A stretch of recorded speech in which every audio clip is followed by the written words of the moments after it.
اسلام آباد کی district and session court نے ریاستی اداروں پر الزامات لگانے کے کیس میں مسلسل غیر حاضری پر وزیر اعلیٰ خیبر پختونخوا سہیل آفریدی کے ناقابل ضمانت وارنٹ گرفتاری جاری کر دیے ہیں۔ سول جج عباس شاہ نے پیکا ایکٹ کے تحت درج مقدمے کی سماعت کرتے ہوئے حکم دیا کہ وزیر اعلیٰ کو گرفتار کر کے عدالت میں پیش کیا جائے۔ دوسری جانب سہیل آفریدی کا موقف ہے کہ اگر ادارے اپنی حدود میں رہ کر کام کریں تو کوئی مسئلہ پیدا نہ ہو۔ عدالت نے کیس کی مزید سماعت 16 اپریل تک ملتوی کر دی ہے۔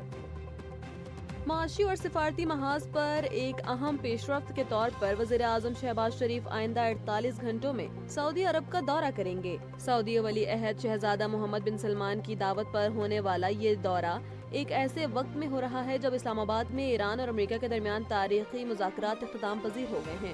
اس سے قبل نائب وزیر اعظم اسحاق ڈار نے سعودی وزیر خارجہ کو ٹیلی فون کر کے مذاکرات کی پیش رفت اور سیز فائر معاہدوں کی اہمیت سے آگاہ کیا، جس کے بعد وزیر اعظم کا یہ دورہ علاقائی امن اور دو طرفہ تعاون کے لیے انتہائی کلیدی تصور کیا جا رہا ہے۔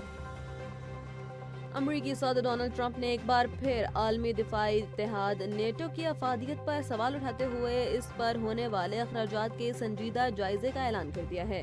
Joint base Andrews میں صحافیوں سے گفتگو کرتے ہوئے ٹرمپ نے سخت ناراضگی کا اظہار کیا کہ ایران اور اسرائیل کے درمیان حالیہ تنازع میں نیٹو نے امریکہ کا ساتھ نہیں دیا۔ صدر ٹرمپ کا کہنا ہے کہ امریکہ نیٹو کے تحفظ کے لیے کھربوں ڈالرز خرچ کر رہا ہے، لیکن جب امریکہ کو ضرورت پڑی تو یہ اتحاد کہیں موجود نہیں تھا، اسی لیے اب وہ اس اتحاد میں امریکی شمولیت اور بھاری اخراجات پر نظر ثانی کریں گے۔ صدر ٹرمپ نے شکوہ کیا کہ ایران کے خلاف جنگی صورتحال میں نیٹو کے 32 میں سے محض 6 ممالک نے امریکہ کی حمایت کی، جو کہ ناقابل قبول ہے۔ انہوں نے کہا کہ امریکہ کھربوں ڈالرز خرچ کر کے نیٹو کو روس سے بچا رہا ہے، لیکن بدلے میں امریکہ کو مطلوبہ تعاون نہیں مل رہا۔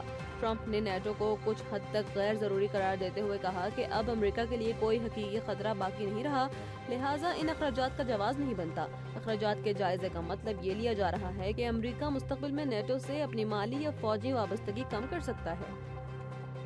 ترکیہ کے سرکاری حکام نے صدر رجب طیب ایردوان کے حوالے سے سوشل میڈیا پر گردش کرنے والی ان خبروں کی سختی سے تردید کر دی ہے جن میں دعویٰ کیا گیا تھا کہ ایران یا لبنان پر حملے کو ترکیہ پر حملہ تصور کیا جائے گا۔ حکام نے وضاحت کی ہے کہ یہ بیان مکمل طور پر من گھڑت اور حقائق کے منافی ہے، جس کا مقصد ترکیہ کے متوازن سفارتی موقف کو مسخ کرنا اور عوام کو گمراہ کرنا ہے۔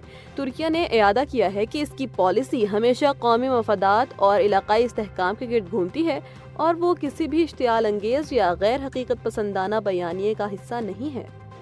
اسلام آباد مذاکرات میں کسی حتمی معاہدے تک نہ پہنچنے اور امریکی صدر ڈونلڈ ٹرمپ کی جانب سے ایران کی ناکہ بندی کے اعلان نے عالمی منڈی میں ہلچل مچا دی ہے۔